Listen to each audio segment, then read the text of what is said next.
ब्रह्ममुरारिसुरार्चितलिङ्गं निर्मलभासितशोभितलिङ्गं जन्मजदुःखविनाशकलिङ्गं तत्प्रणमामि सदा शिवलिङ्गम्।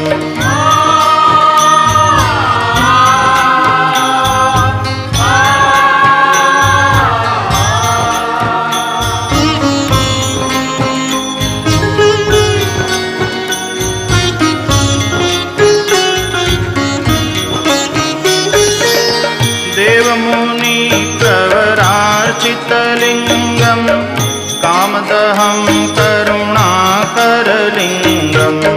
रावणदर्पविनाशनलिङ्गं